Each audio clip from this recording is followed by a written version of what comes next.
sur le cloud. Voilà. Et, euh, et non, bah, du coup, c'est vrai qu'on s'était dit aussi, on n'avait pas trop repris la conversation là-dessus, mais sur le fait de documenter du coup le coaching. Donc moi, ce que je trouve le mieux, c'est que chaque session, on va voir si tu veux mettre toutes les sessions, si on fait seulement certaines sessions, c'est de voir en fait après les sessions, bah, si toi tu as envie de les réutiliser, qu'on en discute ensemble après, de potentiellement Ouais. les republier chacun, ou si on décide de plutôt en mettre une ou deux pour vous montrer voilà, qu'est-ce que c'est le coaching, et puis d'en parler peut-être toi de ton côté de manière différente peut-être entre les sessions. Enfin, voilà, on en rediscutera, mais je pense que ce sera mieux, ce sera à toi plutôt de choisir parce que c'est plus toi qui va t'exposer que Oui. moi dans les coachings, hein. Bon, on va voir, moi, ce que je t'avais dit, c'est que j'étais parti pour tout mettre en mode full transparence, Ouais. YOLO. Après, c'est vrai que ça dépend où ça va aller, mais on va voir. On va voir. Ouais, je pense que c'est bien d'avoir le luxe de pouvoir ne pas tout mettre selon tes décisions parce que ça nous permettra peut-être d'aller dans des endroits que tu oserais moins aller en sachant que ça va peut-être des fois être diffusé et qu'on ait Ben oui. vraiment une capacité à creuser au maximum des sujets. Et si on met tout, tant mieux, hein. Mais c'est juste que ça ne nous empêche pas d'aller dans certains endroits, on va dire, quoi. Ouais, clairement. Je suis plutôt d'accord avec toi. Il faut pas. Mais c'est très personnel, je pense, le coaching et de se dire que tu vas tout exposer sur Internet, ça peut effectivement être bloquant. Après, moi, je suis un peu un fou furieux, donc il y a moyen que ça me bloque pas tant. Mais, Ah, bah écoute, tant mieux, on verra. mais ouais, voilà. On se met l'option de se dire, OK, si ça va trop loin et que je te dis que j'ai envie de tuer des gens, on le diffusera pas. On le diffusera pas, ça dépend qui. Ah, OK. ça marche. Très bien. Non, bah écoute, je propose qu'on commence. Alors pour démarrer, je vais te demander un exercice. C'est un peu un exercice de podcast, mais on va aller un peu plus loin. C'est de me raconter un peu ton histoire personnelle de ton enfance à aujourd'hui. Et on va essayer de OK. faire ça en une quinzaine, vingtaine de minutes. Donc je te laisse tranquillement, comme tu as envie de la présenter, tu vois. Je te poserai peut-être quelques questions de temps en temps, mais je vais te laisser globalement parler. Ça me permettra de mieux comprendre aussi ton histoire et où tu en es aujourd'hui, quoi. Ouais. euh, Alors, where to start? Ça, c'est le vrai point. Qu'est-ce qui serait intéressant de commencer? C'est drôle parce que je fais souvent cet exercice avec les gens avec qui je suis en podcast, mais je ne l'ai jamais trop fait moi. Ouais, et au-delà du podcast, c'est vraiment, idéalement, il faudrait partir vraiment de l'enfance. Donc, pas forcément Ouais. un événement précis, mais ce qui devient, voilà, je suis né à tel endroit, j'ai grandi. Bah, il y a un événement qui est précis qui me Ah, vient et direct, on rentre dans le dur du sujet. Si tu vas-y. veux, on va dire jusqu'à mes 11 ans, j'ai eu une enfance plutôt calme et plutôt simple. En gros, ma mère, elle vivait avec des petits boulots parce qu'elle n'aimait pas avoir un job fixe. Mhm. Euh, et globalement, je vivais toujours proche de chez mes grands-parents, genre à moins de 10 kilomètres, on va dire. Donc, du coup, je les voyais assez souvent tous les jours. Et Ouais. ça, c'était cool. Tu vois, jusqu'à mes 10 ans, c'était un mood assez simple à vivre. Et arrivé à 10 ans, il y a eu un bug dans l'équation. Il y a eu un sale bug qui fait qu'en fait, ma mère, elle en a eu un peu ras le cul de faire plein de jobs différents. Tu vois, c'est sympa, mais quand tu as un enfant à faire grandir, c'est un peu. Tu manages beaucoup trop de complexité en même temps. Du coup, elle essaie d'avoir un truc plus stable. Donc, elle a fait des concours pour la fonction publique et elle est devenue fonctionnaire d'État. Et ils lui ont dit bravo, tu as eu un poste dans les Alpes de Haute-Provence. Alors que moi, j'habitais à Carcassonne, tu vois, enfin, à Ok. côté de Carcassonne, Mhm. dans un petit village. Et donc, du coup, là, ça a un peu cassé tout ce qu'on avait construit, tu vois, toutes les habitudes, etc. Parce qu'on partait à 600 km de là où moi je vivais, tu vois, je voyais mes grands-parents tous les jours. Enfin, tout ça, ça allait disparaître. Enfin, ça a disparu. Donc, on a fait ça. On est parti et je sais pas combien de temps après, on va dire 2 mois après qu'on soit parti. Donc, le seul point un peu négatif, on va dire, dans ma vie, c'est que j'ai pas grandi avec mon père, j'étais qu'avec ma mère. Et lui, je le voyais plus ou moins aléatoirement quand il avait le temps. Mais ça m'allait bien, tu vois, parce que je vivais un truc cool avec ma mère et quand je voyais mon père, c'était des moments cool aussi, donc c'était OK. Mais vers mes 10 ans, j'ai commencé à le voir plus souvent. Et quand je suis parti dans les Alpes de Haute-Provence, à ce moment-là, il s'est fait arrêter pour trafic international de cocaïne. Ouais. Donc, du coup, c'est ce qui me fait revenir au point d'avant de on va tout diffuser. Mais en gros, ça a un peu Excellent. cassé un mythe de. Enfin, tu sais, ton père, il fait toujours des trucs cool, et ça, c'était bien moins cool. Enfin, maintenant, c'est cool quand tu vois les séries Narcos, etc. Mais à l'époque, c'était juste naze, parce que j'allais plus voir mon père, il allait en prison.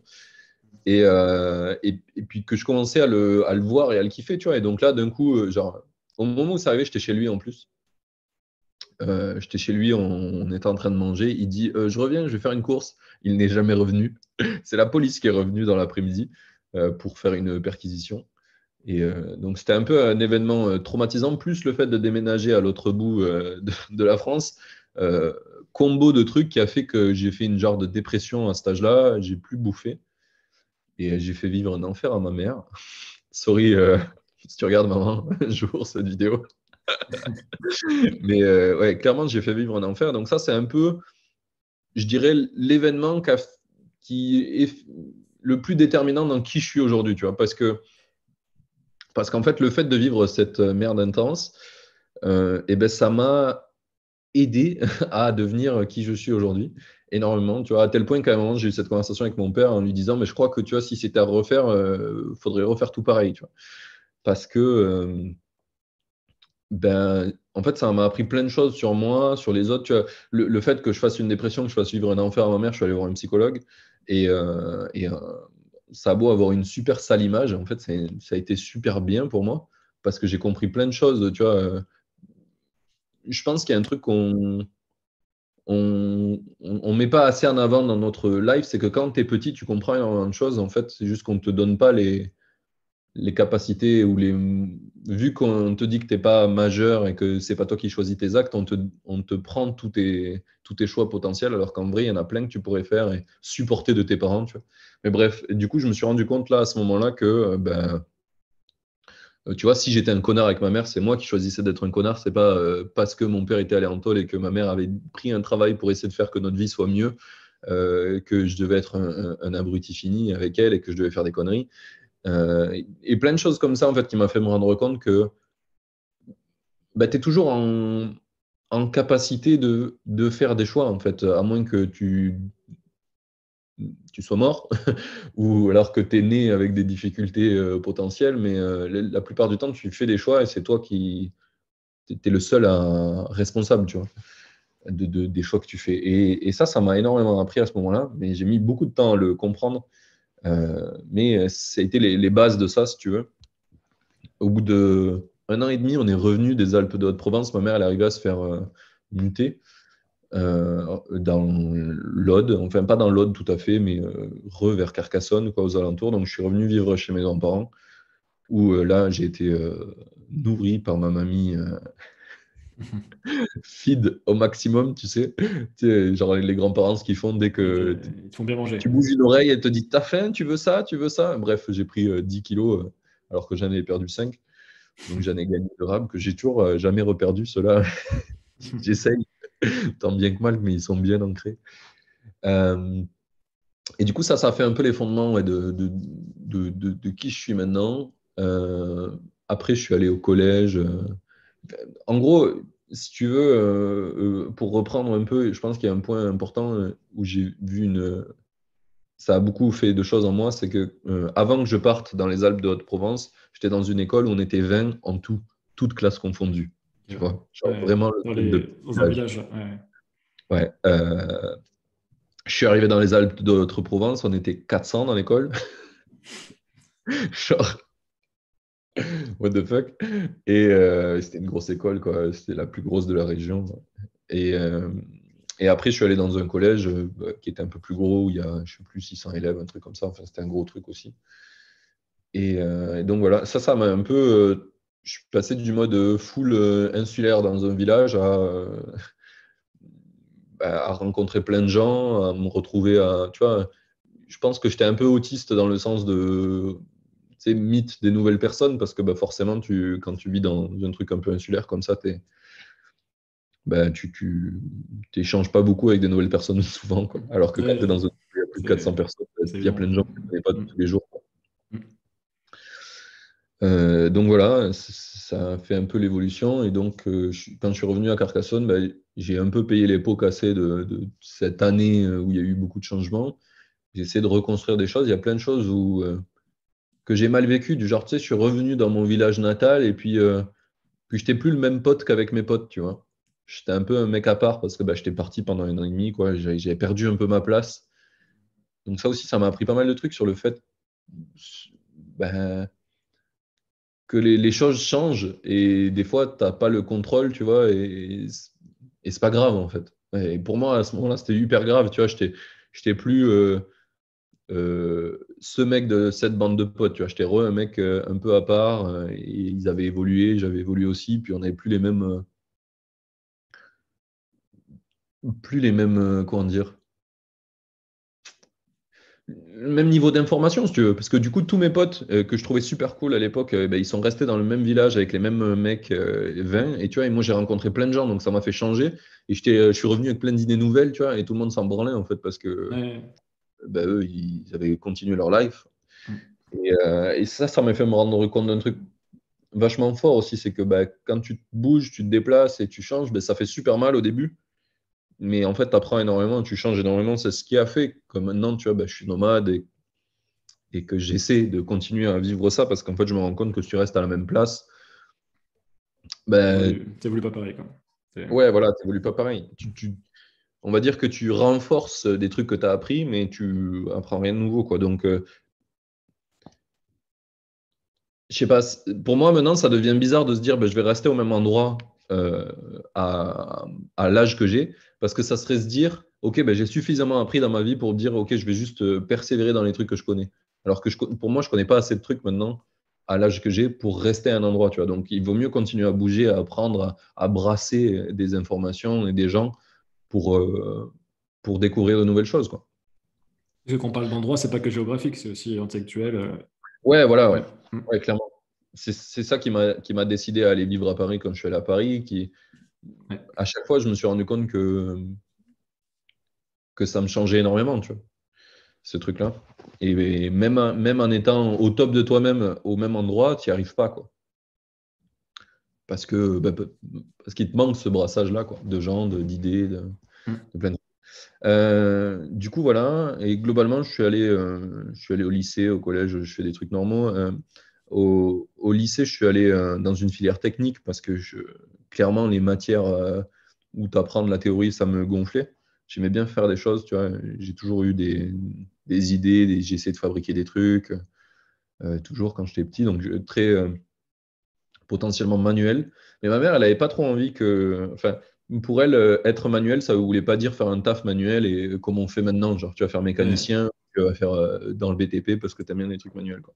Elle pensait qu'on pouvait aller plus loin que ça et c'était cool qu'elle ait de l'ambition pour moi parce que dans notre famille, on n'en a pas du tout, vu qu'on vient d'un endroit où tout le monde est resté au même endroit, finalement.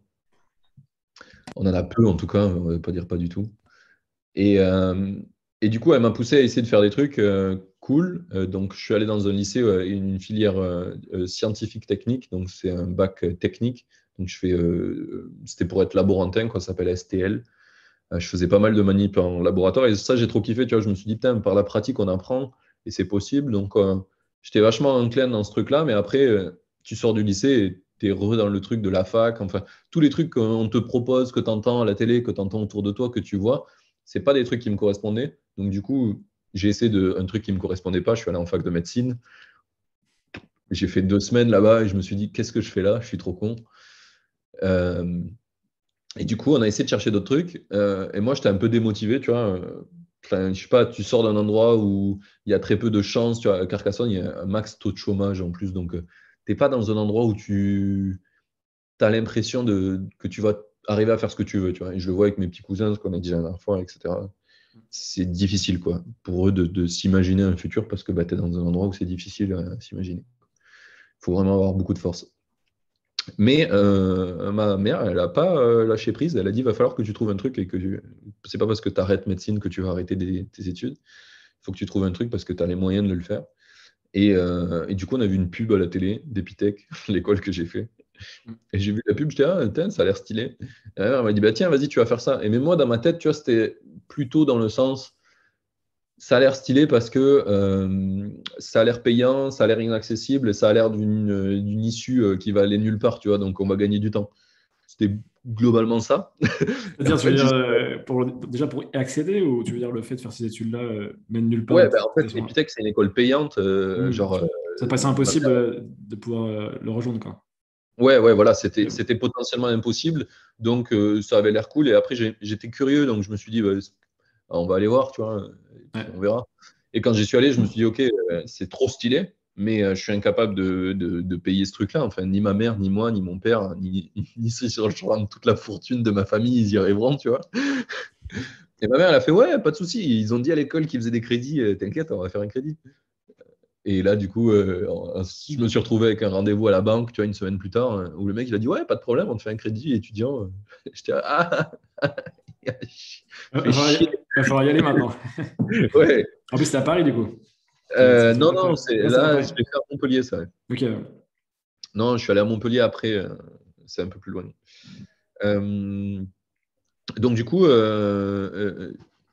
j'ai fait ça, enfin, j'ai été pris dans cette école. Enfin, au début, il m'a dit, enfin, c'était un truc de recrutement. Il me dit, t'es motivé à combien? Je dis, je sais pas, 8/10. Il m'a dit, bah, tu reviendras quand tu seras 10/10. Donc, du coup, je suis revenu, j'ai dit 12/10, tu vois. J'ai compris aussi qu'il y avait des choses où l'apparence comptait plus que la réalité. Genre, le premier coup, j'ai été honnête, mais en fait, honnête, ça suffisait pas.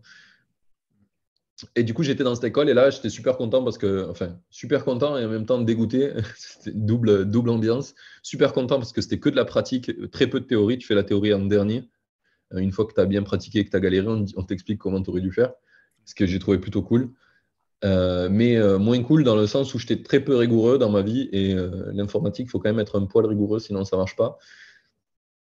Donc du coup, j'ai galéré de ouf, mais c'était une galère qui était que je kiffais, tu vois, et que je kiffe toujours. Hein. D'ailleurs, quand j'ai un logiciel qui marche pas ou un code qui marche pas, je peux passer beaucoup trop de temps dessus.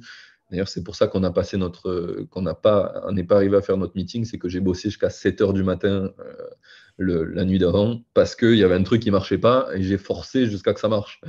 Et maintenant, je kiffe faire ça. Bon, des fois, c'est un peu abusé, ce qui fait que je rate des choses et j'en suis désolé pour ça.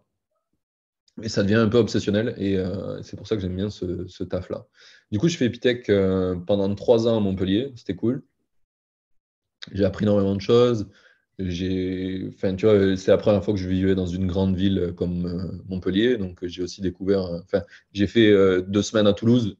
C'est là où j'ai eu les premiers trucs de grande ville. Mais là, j'ai eu le temps de vraiment, tu vois, rencontrer des gens, rencontrer des communautés, vivre plein de choses. Puis c'est cette école aussi qui m'a amené vers l'entrepreneuriat parce que le directeur de Montpellier, d'Epitech Montpellier, était très très entrepreneur dans l'âme, donc il nous poussait à fond à faire des startup week-ends, faire des trucs comme ça. Donc ça a été les racines de, de, de ce que je fais maintenant en entrepreneuriat. J'ai passé 3 ans là-bas et après la quatrième année, il fallait partir à l'étranger.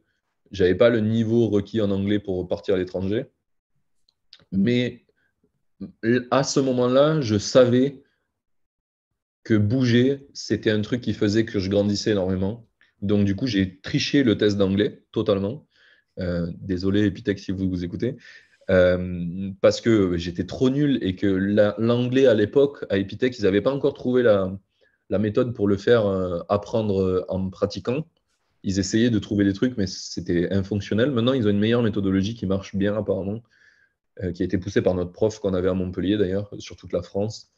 Mais à l'époque, ce n'était pas le cas. Et du coup, j'ai triché au test pour pouvoir partir à l'étranger parce que je savais que si je partais à l'étranger, j'allais apprendre l'anglais. Et maintenant, je parle super bien anglais. Euh, donc, ça a marché. Et du coup, je suis parti un an en Finlande. Et j'ai choisi ce pays parce que je voulais un pays qui semblait mieux construit en termes de société que le nôtre. Et c'est le cas. C'est clairement le cas. C'est vraiment un pays que j'ai trop kiffé pour ça. J'ai appris trop de choses sur comment être un meilleur humain là-bas. Parce que malgré le fait qu'ils soient dépressifs et que des gens ne comprennent pas leur mode de vie, ils sont clairement mieux éduqués que nous en moyenne qu'en France. Parce que pour beaucoup trop de raisons que je pense qu'on n'a pas le temps de parler ici. Mais voilà, j'y suis allé pour ça et j'ai appris énormément de choses là-bas. Ça m'a aidé de ouf. Et j'ai commencé à bosser en startup quand j'étais là-bas. Donc pendant que j'étais en cours, j'ai dit que je cherchais un taf et que j'avais fini Epitech alors que ce n'était pas le cas. Donc je suis rentré dans mon premier job comme ça. Et au bout de 6 mois, quand j'avais des examens et que j'ai pas pu aller à une réunion, je leur ai dit et ils étaient là, mais tu es toujours en cours. Je dis, ah ben ouais, je croyais que je vous l'avais dit. Bref, on a fait passer ça sur un quiproquo, j'ai un peu filouté. Mais comme je faisais du bon taf, ils n'ont rien dit. Ok. Donc, tu avais un CDI pendant ta dernière année Epitech. Ouais, non, c'est l'avant-dernière, c'est 5 ans, donc la Ok. quatrième. Et je faisais du freelance. Ouais. Ok. Ouais, CDI, à l'époque, dans les startups, c'était compliqué. Même maintenant, je crois. Mais voilà, donc j'ai fait ça en quatrième année à l'étranger. Et après, en cinquième année, je devais revenir à Paris pour Epitech, parce que la cinquième année est à Paris. Et U2U, donc la boîte pour qui je bossais, m'ont dit il faut que tu viennes à Paris, parce qu'à ce moment-là, on avait recruté des développeurs, d'autres développeurs, etc. Et tout le monde était à distance, les développeurs, et toute la team marketing, etc., était à Paris. Ils avaient un problème de communication entre les deux. Et vu que moi, j'étais le premier développeur, c'est moi qui avais été aidé à recruter les gens, ben, ils m'ont dit viens à Paris, il faut que tu fasses le pont entre les deux. Ce qui était vraiment une idée nulle à chier, parce que du coup, je me suis retrouvé à faire passe-plat. Mais en attendant, vu qu'ils avaient besoin de moi, j'ai pu avoir des exigences et du coup, ils m'ont payé un hébergement à Paris. Enfin, ils ont pris des locaux plus grands avec des chambres en bas et du coup, j'avais une piole dans les locaux de la boîte, gratos. Ok. Donc ça m'a permis de venir à Paris parce qu'encore une fois, ben, je n'avais pas les moyens. Mais en filoutant un petit peu, c'est passé. Et du coup, je suis resté chez eux jusqu'à la fin d'Epitech. Donc j'ai fini Epitech en cinquième année, tu n'as rien à faire globalement. Tu valides les derniers crédits que tu n'avais pas validés. Tu vas à deux, trois cours, tu fais du présentiel, mais les dernières années, c'est vraiment pour faire genre. Mais en vrai, tout ce que tu as appris tout le long vaut le coup. C'est juste qu'ils essayent de fitter un modèle que l'État demande pour être validé comme diplôme d'ingénieur, quoi. Mais du coup, ça te laisse plein de temps pour toi, pour faire tes projets, etc. Donc ça, c'est cool. J'étais à plein temps sur la startup là et en même temps, je finissais mes deux trois trucs d'Epitech. Et après, une fois que j'ai fait le tour un peu de ça, j'ai voulu aller ailleurs, chercher une boîte un peu plus mature, parce que bah, Epitech, j'étais le premier dev. Moi, j'avais déjà monté un projet, quand j'étais dans les premières années d'Epitech, j'avais monté un truc qui s'appelait Bress avec des potes, une boîte auquel on n'est jamais arrivé au point de... on a fait un software, on l'a filé à des gens, et à un moment donné, on a voulu le vendre, on n'y est pas arrivé, et moi, je suis parti à ce moment-là. Ok. Eux, ils ont continué, ils ont arrêté Epitech.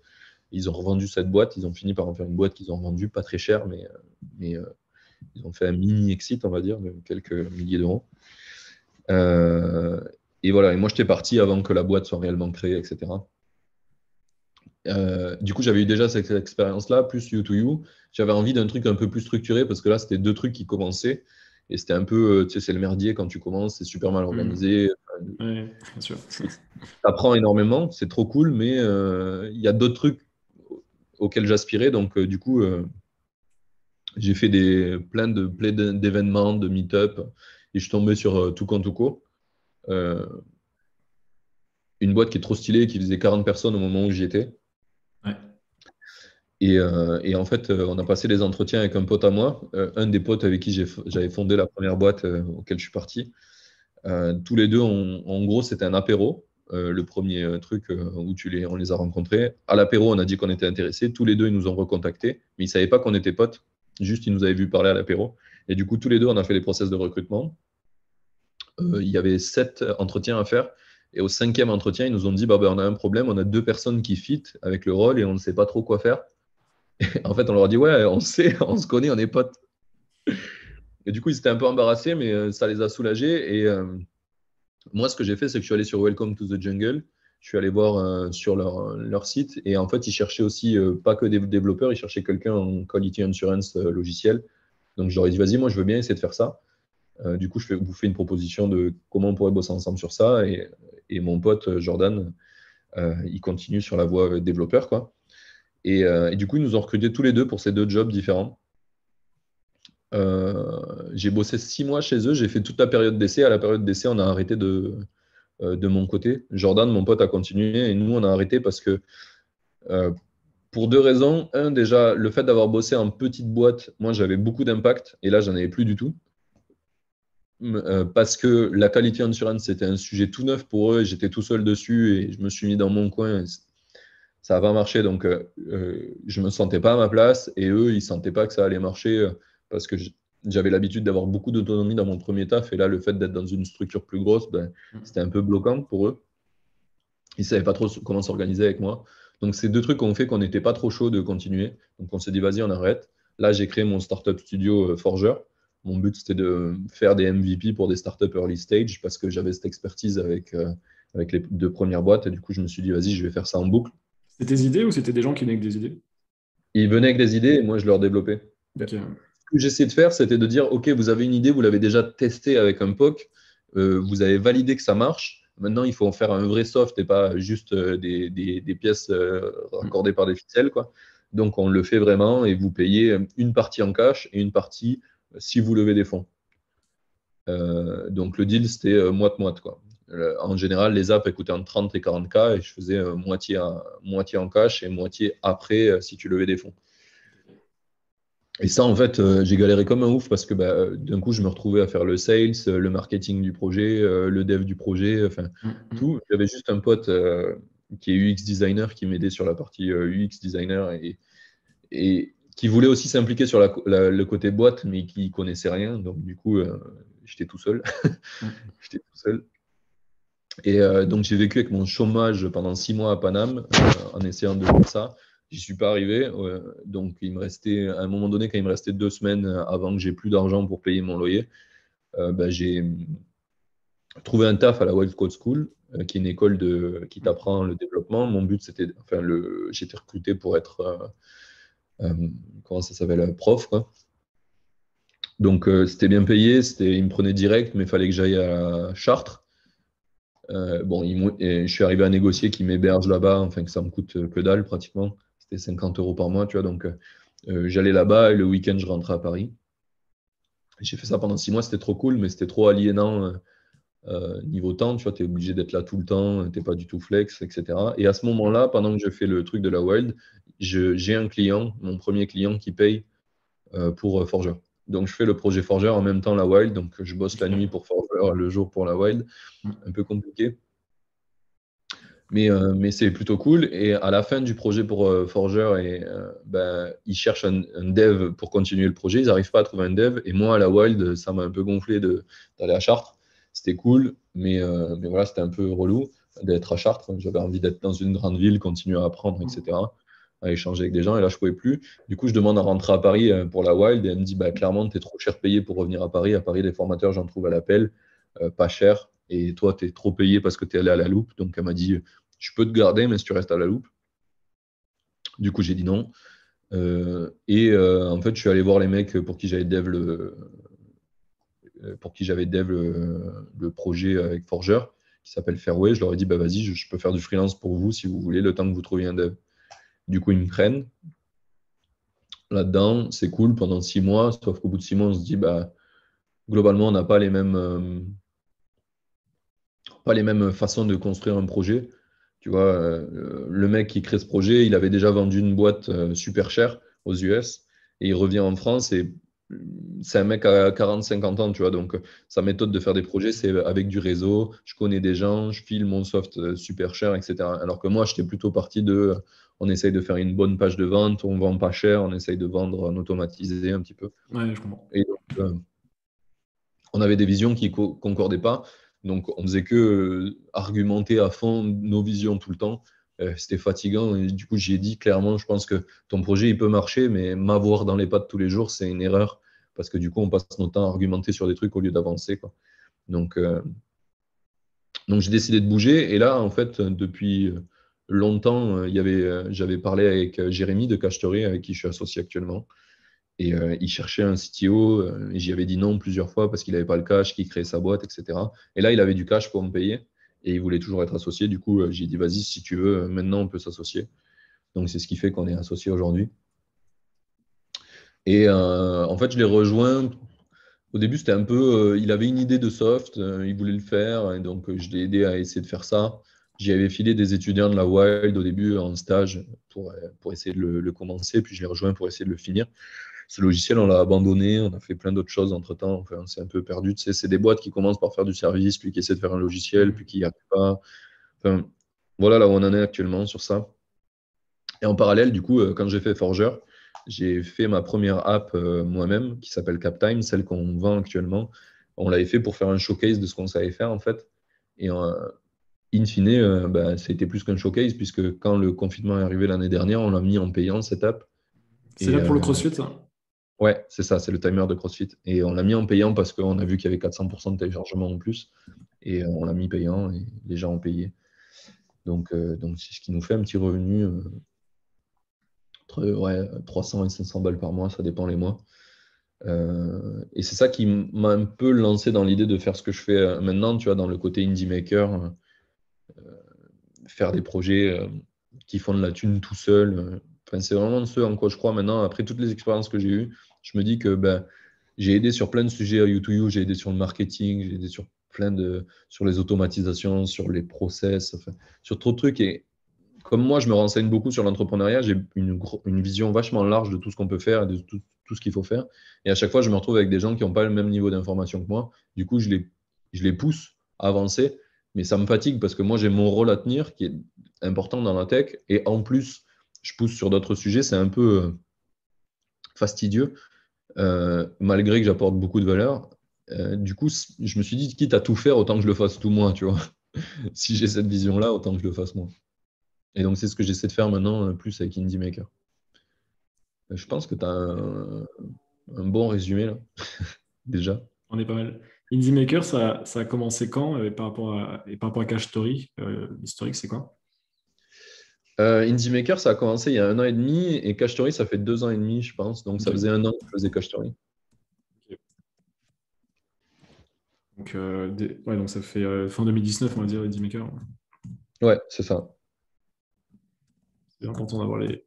Enfin, c'est utile en tout cas pour moi d'avoir les dates. Euh, ok, donc aujourd'hui, tu as l'app, du coup, Captime, Cash Story où tu es CTO, Indie Maker, bah, tu fais tes podcasts et tu vas pouvoir développer potentiellement d'autres choses. Et j'ai vu sur LinkedIn aussi que tu étais sur Time Left avec Maxime Barbier. Ouais, Ça a l'air nouveau. Et puis un autre projet aussi, j'ai vu, tu as rajouté. ouais. Alors, en ce moment, depuis un mois, un peu plus maintenant, 1 mois et demi, j'ai arrêté de bosser sur Cash Story puisqu'ils Ok. peuvent, on peut plus se payer. En tout cas, moi, on peut plus me payer. Donc, j'ai arrêté de bosser sur Cash Story en full time. J'y passe, on va dire, une demi-journée par semaine. Et du coup, j'ai commencé à faire du freelance pour Bucéphale, le truc que tu as vu. À la base, c'était censé être que du freelance pour aider à structurer le projet. Ok. Mais il s'avère que j'aime beaucoup le mec avec qui je bosse. Et lui, il aime beaucoup bosser avec moi aussi. Donc, c'est en train de devenir potentiellement plus que ça. Bucéphale, en gros, c'est le mec a créé un bot qui trade des cryptos et qui fait de l'argent en tradant des cryptos. Et il est super bon en data, mais il n'est pas bon forcément en tech. Enfin, il apprend énormément, mais en gros, il lui manque ce côté-là, quoi. Donc, c'est pour ça que je l'aide. Et en même temps que j'ai rencontré Emric sur Bucéphale et qui m'a dit qu'il avait besoin d'un freelance, CTO, il y a eu Maxime Barbier qui m'a dit je cherche un CTO. Enfin, il avait publié qu'il cherchait un CTO pour son projet. Et pour le coup, il y a un moment déjà, j'ai défini un peu la mission de vie que j'aimerais faire, c'est aider 20% du monde à vivre 20% mieux. Donc, en gros, pousser les gens à être plus autonomes, à avoir plus d'argent, à mieux se démerder. Et du coup, Time Left, ça t'aide à réaliser tes rêves. Et donc, je pense que réaliser tes rêves, ça t'aide clairement à vivre mieux. Donc, du coup, quand il a dit que cherchait un CTO, je me suis dit, vas-y, ça match quand même pas mal avec ce que je veux faire dans mon life. Donc je l'ai contacté. Et en fait, ça a matché de ouf parce que on a le même mood de vie, les nomades, moi aussi. Enfin, il y a plein de choses qui matchent. Donc, du coup, on a commencé à bosser ensemble. Et donc voilà, donc là en ce moment je bosse plus du tout sur Cash Story. Enfin, je passe très peu de temps pour eux. Malheureusement, il leur en faudrait un peu plus, mais bon, ma vie est en train de glisser lentement vers plus qu'on faisait à Cash Story. C'est un logiciel qui fait de la data science, le marché il est compliqué, enfin, il y a plein de choses qui me touchent pas. Bien que ça peut aider des makers, le logiciel, etc., je pense que c'est pas la bonne solution. J'y crois de moins en moins. Je pense que ça peut être une très bonne idée avec un très bon projet, mais moi, je suis plus aligné avec ça, quoi. Et donc, on a commencé à en discuter et petit à petit, ça glisse vers ça, quoi. Donc, heureusement, il y a un mec, on a pris un stagiaire avant que je parte qui s'occupe des trucs que je peux pas m'occuper. Il galère un peu parce que je l'ai un peu abandonné. Mais c'est vraiment enfin, je m'éloigne de ça à fond. Mhm. Et du coup, 3 jours par semaine, ce que je fais, c'est que je bosse pour Bucéphale, lundi, mardi, mercredi. Et le jeudi, vendredi, je bosse sur mes projets sur TimeLeft. Un petit peu. Donc, c'est tous les trucs qui font pas d'argent ou peu d'argent. Je passe du temps dessus, quoi. En général, le vendredi après-midi, c'est dédié au podcast. Et le reste aux autres projets, quoi. Donc, il y a D'accord. Captime, il y a Ouais. plusieurs, il y a Mimedis, il y a Indie Maker sur la plateforme, la communauté. Et puis Céphale, il te rémunère, ouais. Ouais, ouais, Bucéphale, je paye. Et pas TimeLeft, peut-être. TimeLeft, ils aimeraient bien qu'on se paye, mais il faut lever des fonds d'abord. Ok. Je croyais qu'ils avaient dit qu'ils avaient fait une levée de fonds publiquement, mais c'est peut-être leur argent perso, peut-être Non, alors. non, Maxime Barbier, il a mis des fonds, lui, en fonds propres, en love money à Ça, lui-même. ok. Ouais, il Je a mis comprenais pas. 200K qui servent à payer le dev, parce qu'il y a une équipe de dev au Vietnam, que je suis en train de prendre le lead un peu dessus pour les driver, pour qu'on bosse bien ensemble. Mais voilà, globalement, il faudrait un peu plus de fonds pour que les fondateurs ils se payent et qu'on ait une vision quoi, là-dessus. Ok. Donc, c'est un projet qui m'intéresse, que je trouve Mhm. cool, et j'aime bien Maxime. Après, il y a des points où j'ai des peurs potentielles. J'ai peur que la levée de fonds, ça pousse à faire une startup comme j'ai de moins en moins, je rêve de faire. Si Kindy Maker, l'idée, c'est de vraiment juste faire sur fonds propres, quoi. Et Donc t'en as ça, c'est un parlé de des ça trucs. avec Maxime Barbier, justement, c'est quoi sa vision?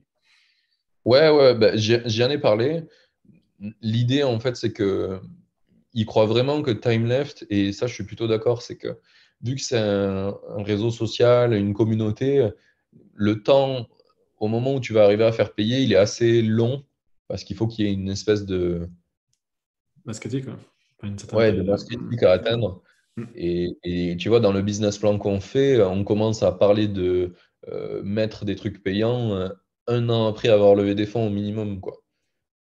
Parce qu'il faut avancer sur d'autres choses avant. Donc, ça paraît difficile de le voir autrement. Donc, c'est pour ça que je suis quand même un peu intrigué par ça et que j'y garde un pied. Puis, on partage beaucoup de valeurs communes. Donc, ça me ferait chier de leur dire, enfin, de leur dire je veux juste être indie. Tu vois, le fait d'être indie, c'est une idée que je veux faire grandir, etc. Mais j'ai pas envie de tout niquer les autres opportunités alors que c'est peut-être une idée qui est juste conne ou qui va pas m'aller, tu vois. Enfin, je sais pas. Pour le moment, je Ouais. pense que je suis Ouais. un peu drivé par des peurs plutôt que par de l'amour, on va dire, de ce que je veux faire. Si je le ferais, si c'était juste de l'amour de ce que je veux faire, je pense que je bosserais juste avec Emric pour faire du cash, parce que ça va faire du cash, c'est sûr, et je bosserai à fond sur Indie Maker le reste du temps, quoi. Avec Captime et mes projets, quoi, pour essayer de maximiser les revenus en side. Et du coup, c'est quoi qui te diffère avec cette vision aujourd'hui? Qu'est-ce que C'est que tu fais qui te drive, où tu es plus drivé par la peur, selon toi? parce qu'en fait, jusque-là, je suis jamais parti en full indie. J'ai toujours eu un backup, tu vois, un backup plan. Et là, tu vois, j'en ai même plus ou moins deux. Et du coup, bah, je sais pas, j'arrive pas à faire le pas de se dire, OK, pas de backup plan et je pars dans ça, quoi. La dernière fois, quand je l'ai fait, c'était avec Forger. Et en fait, je me suis rendu compte qu'effectivement, c'était beau l'idée que j'avais, mais j'avais beaucoup de compétences qui me manquaient, tu vois. Et il y a des trucs que j'avais pas envie de faire. Pour le coup, Forger, il fallait aller faire du porte-à-porte pour aller meet des gens pour les convaincre d'acheter ce que tu vends. Ça, j'avais pas du tout envie de le faire et je me suis rendu compte un peu tard, tu vois, sur le projet. Et donc, j'ai peur d'ignorer certaines choses sur Indie Maker, sur le côté indie, que je voudrais pas faire, en fait, et qu'en fait, il serait nécessaire de faire pour que le projet succède, quoi. Tu veux dire, du coup, ce serait des choses que tu n'as pas connaissance qu'il faut faire et que tu n'aimerais pas faire, hein? Pas du tout? Ou c'est quelque chose juste que Ouais. tu es... Ouais. Par exemple, tu vois, pendant longtemps, j'étais pas du tout OK de faire du marketing. Je savais comment faire, j'ai Mhm. fait des tests, j'arrivais à le faire, mais faire du marketing, moi, toutes les semaines un petit peu, vraiment, je trouve ça horrible. Et en plus, j'ai une vision qui est en train de se casser petit à petit, qui était ben, ça me fait chier en fait de recevoir des newsletters, de recevoir des infos de produits où tu en as plus ou moins rien à foutre. Et en fait, faire ça à des gens, ça me faisait beaucoup trop de mal. Tu vois, je me dis, ah, je peux pas faire ça.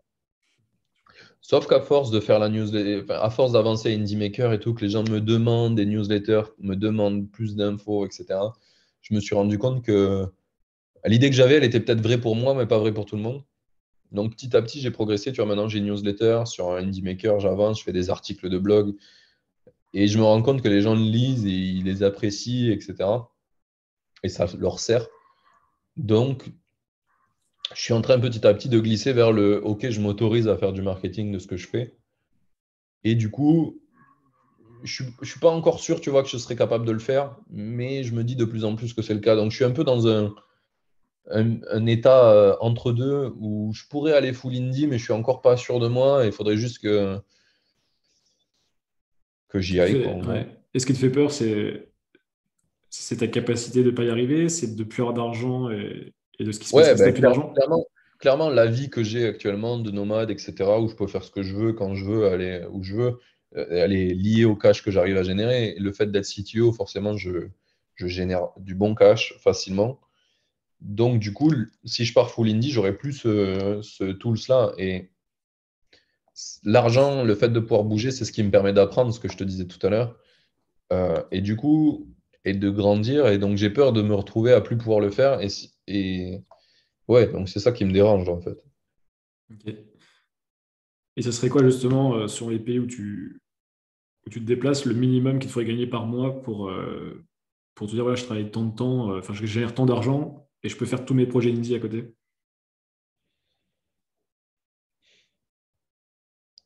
Je pense qu'au minimum, il me faudrait 2K5 par mois. Ok. Et ça représente combien de jours de travail pour toi quand tu es en freelance? Euh, Quand je fais du freelance, au meilleur prix que je fais, c'est 800 par mois, par jour, pardon, pas par mois. Donc ça fait 4, un truc 3 comme 4 ça. jours, quoi. Ça fait 3002, 4. Ok. Et ça, c'est le meilleur jour, mais du coup, en moyenne, si on pondère un peu, t'es quoi? T'es genre à 600, 700? Bah, par exemple, pour Bucéphale, vu que c'est un truc régulier, on est à 500. Ok. Donc là, c'est une semaine, quoi, 5 jours avec, quoi. Et tu t'es payé, quoi. Ouais, c'est ça. Ok. Alors que là, tu es plutôt sur du 3 jours, donc là, tu es plutôt sur 6 12 ouais, donc ça travaille 2 fois et demi plus que ce que tu as besoin pour subvenir à tes besoins minimum, on va dire, quoi. Ouais. Bah, le truc, en fait, c'est qu'après, malheureusement, il y a peu de projets où tu vas pouvoir faire des projets réguliers, donc sans devoir chercher des clients tout Ouais, le temps, ou qui vont te dire, OK, 2 jours deux jours par semaine ou un jour par semaine, c'est OK, quoi. ouais. Donc, mais ça n'empêche pas de réfléchir aussi petit à petit dans notre collaboration aussi, comment aller vers ça si c'est quelque chose que tu veux vraiment essayer, quoi. Te Ouais. dire comment j'ai le minimum pour vivre en CTO, en expert d'une thématique que je vends à la journée, et à côté, tu développes tes projets. Bah, clairement, si tu regardes, c'est ce que je suis en train de faire, parce qu'avant, je travaillais full-time tout le temps. Euh, Au moment où je suis arrivé à Fairway, j'ai dit 4 jours semaine. J'ai repris ça à Cachetori, 4 jours semaine aussi. Et là, au moment où je passe pour faire du freelance pour Bucéphale, j'ai dit 3 jours max. Donc, du coup, tu vois, ça réduit petit à petit. Je gagne du temps pour mes projets, quoi.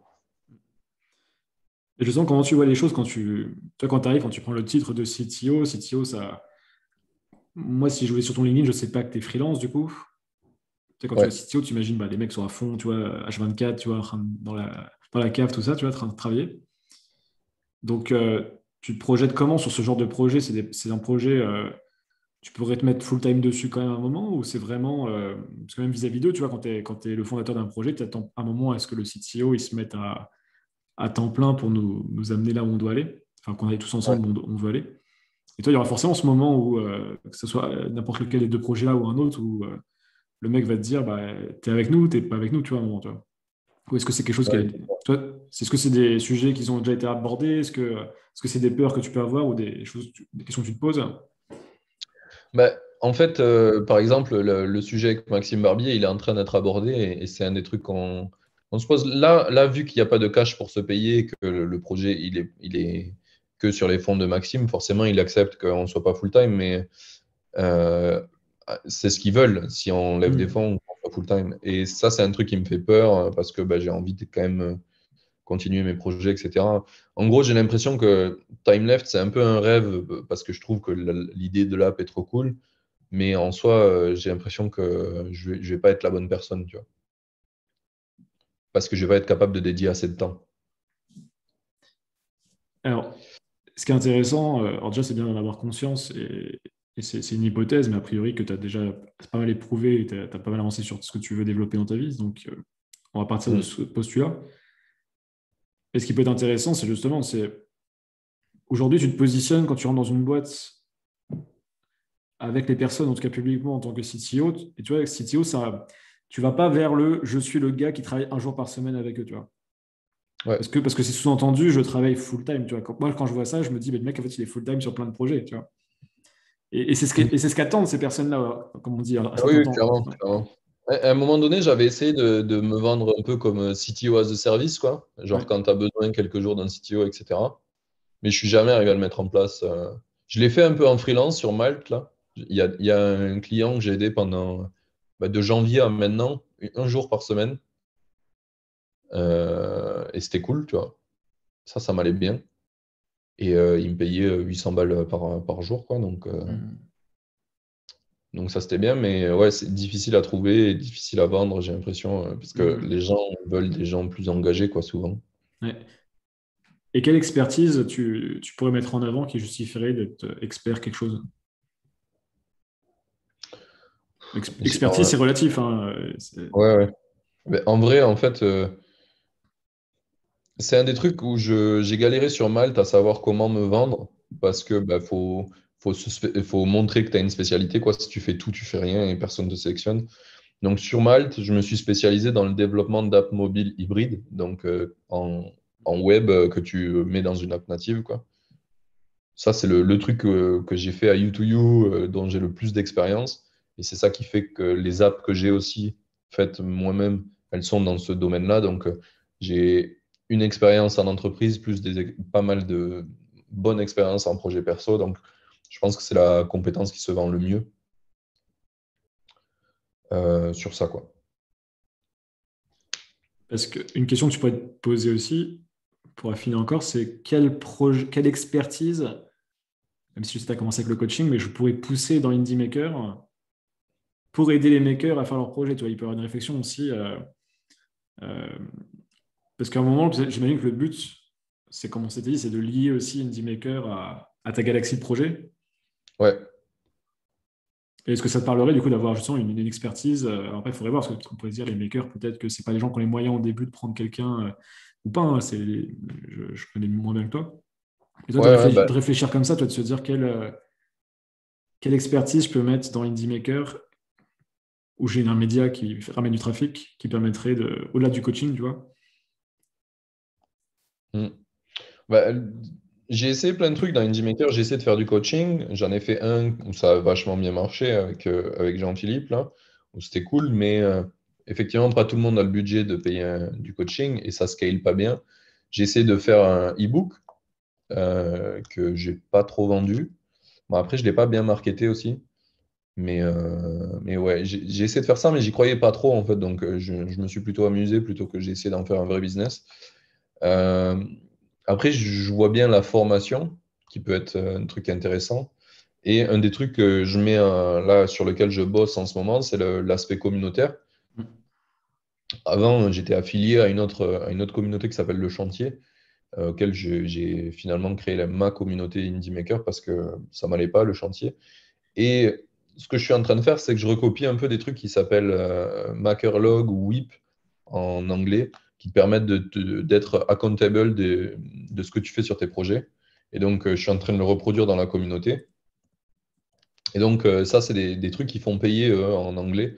Donc, je me dis peut-être que j'arriverai à le faire payer à un moment donné. C'est un des trucs sur lesquels je planche pour Indie Maker. Euh, voilà, mais en gros, là, pour le moment, j'essaie de créer la communauté et créer une espèce d'inertie dedans, où les gens sont vraiment commit. Et si j'arrive à les commit, je vais essayer de les leur poser des questions pour savoir qu'est-ce qu'ils ont besoin en plus pour mieux avancer sur leur projet et voir si de ça, je peux en sortir des produits, quoi. C'est clair. Donc plutôt produit. Et est-ce que du coup, Ouais. justement, justement, je reviens quand même sur les services, tu vois, quel service aussi te permettrait de trouver les futurs produits? Parce qu'au final, le service est concret, le gars, il va te payer tout de suite. Ah ouais. Tu vois, toi, c'est comme le coaching. Ce qui est trop bien avec le coaching, c'est que si tu fais coaching spécialisé ou consulting, tu vois direct les problèmes des mecs et après, tu peux en créer des formations. Oui, oui, je vois, ouais. Mm. Bah, clairement, un coaching, tu peux avoir des trucs du genre valider une idée, tu vois, faire un call pour valider une idée de projet avec un mec. Je pense que ça, il y aurait des gens intéressés, parce que souvent, ils ne savent pas leur idée si elle est bien ou pas. Euh, je pourrais, sur le côté technique, je pourrais aussi valider la structure technique qu'ils pensent mettre en place pour commencer un projet, tu vois. Ça pourrait être des. En gros, tout ce qui les aider à commencer, je pense qu'il y a des choses à faire. Mais après, il faut vraiment trouver comment tu le marketes et comment tu en fais un produit, quoi. Mais c'est pour ça que je pense que si je commence à poser des questions dans la communauté, et c'est ce qui se passe là, on voit les gens qui lancent leur projet, qui disent j'arrive pas à les lancer, ou alors je les finis jamais, etc. Je commence à avoir des idées un petit peu de qu'est-ce que je pourrais proposer sur le truc. Et j'essaie déjà de leur répondre un peu par message des trucs pour les aider. Et je vois que ça like, etc. Donc il y a peut-être moyen de. Je suis déjà vu un petit peu comme un expert sur ce sujet avec Indie Maker. Donc je pense que je vais pouvoir, avec la communauté, avoir vraiment plus d'incentives sur qu'est-ce que les gens ont besoin. Parce que le podcast, c'est génial. Il y a des gens qui écoutent, mais c'est impossible de savoir qu'est-ce que les gens trouvent bien dans ce podcast. Tu sais pas qui t'écoute, tu sais pas qu'est-ce qu'ils écoutent. Ouais. Enfin, tu n'as aucun contact avec eux, quoi. La communauté, quand tu dis communauté, ça se matérialise comment? C'est un Discord. Ok. Et C'est un Discord et j'ai mis un bot en place dans le Discord ok. qui te permet de mettre tes projets, sauvegarder tes projets, mettre des tâches dessus, marquer les revenus. Voilà. Pour le moment, il y a ça et Ouais, tu peux c'est te donner du nice. karma aussi. Comment? Tu peux te donner du karma aussi à d'autres personnes. Oui, tu m'avais expliqué. Ouais. Ouais. Et ok, bah ça, je pense que c'est un gros sujet. On aura le temps d'en revenir dessus dans les prochaines semaines. Euh, ok, donc je vois les sujets. Je pris mal de notes en même temps. Si on Ouais. revient un petit peu sur justement sur, alors je vais changer de fiche, sur ce que tu avais rempli dans le formulaire. Donc ça, on a déjà pas mal abordé. Qu'est-ce que tu attends concrètement du coaching? Donc débloquer des blocages niveau mindset, enfin des peurs, des choses comme ça, pour pouvoir arriver à travailler en solo. Parce qu'au final, tout à l'heure, tu t'es dit, tu t'es posé une question ouverte, est-ce que c'est fait pour moi ou est-ce que c'est vraiment la bonne direction? Parce que je ne raconte pas des histoires, en gros, à vouloir faire du Ouais. indie, à travailler en solo. En même temps, c'est en essayant que tu le sauras, on peut se dire. Oui, c'est ça. Mais en fait, j'essaie de minimiser le risque Mm. de try and error, quoi. C'est pour ça que petit à petit, je pousse vers avoir plus de temps pour mes projets Mm. et du coup, mettre plus d'énergie dessus et voir si je suis vraiment capable de le faire comme je pense, quoi. Et c'est quoi que tu penses? Ben, juste dans le sens où moi, je pense que je peux arriver à faire des projets indie et en vivre. Ça, c'est l'idée, tu vois. Je Mm. pense que je vais arriver à apprendre, je vais arriver à le faire, etc. Mais ça, c'est un rêve, tu vois. Je ne sais pas si dans la réalité, Mm. je vais arriver à en vivre. Pour le Oui. moment, je suis arrivé à faire un projet par hasard, gagner de l'argent dessus, parce que j'avais même pas pensé que ça pouvait être un truc payant. Et du coup, Ouais. Et quand tu dis indie, juste pour qu'on soit sur les définitions qu'on donne au mot, tu ouais, dis, parce qu'on dit toujours les projets, donc ça suppose plusieurs projets. Du coup, c'est quoi ouais. la différence entre un maker, un indie, avec, je sais pas, un mec qui va faire du freelance, avec un mec qui va vendre des formations, tu vois, comment tu différencies un peu, toi, ce que tu as envie de faire? Alors, en gros, pour moi, Indie Maker, c'est pas loin du freelance, clairement. D'ailleurs, c'est pour ça que le podcast d'Alexis s'appelle Tribu Indé, tu vois. C'est un indépendant aussi. Mais ce qui est important pour moi en tant qu'indie, c'est de faire que mes projets, ils sont pas corrélés en direct avec mon temps. Un freelance, c'est clairement le cas. Ok. Et c'est super dur de le décorréler, parce que tu Mhm. dois produire quelque chose que tu vends aux gens. Donc, je mets dans la catégorie indie maker des gens qui font de la formation, tu vois, parce qu'ils font une formation une fois et qu'après, ils, ils ont un peu besoin de temps de support, etc. Mais c'est comme un produit finalement. Il y a d'autres, une fois que tu as fait le produit, il y a quand même, il faut le vendre, il faut le marketer, il faut le maintenir, il faut être là, quoi. Mais c'est beaucoup moins urgent, beaucoup moins qu'un freelance, quoi. Le freelance, si tu dis que tu as fait une journée de travail et que tu l'as pas fait, ça va être compliqué. Par contre, le support, si tu leur dis, bah, il n'y a pas de support cette semaine, genre, je vous réponds d'ici une semaine, les gens vont être un peu pas contents, mais c'est pas grave. Ça peut se faire. Tu vois, tu peux prendre une semaine de vacances, quoi. Donc, l'idée d'être indie, c'est vraiment d'arriver à décorréler le temps comment je l'utilise et ce que ça me rapporte. Pour moi, c'est ça, quoi. Ok.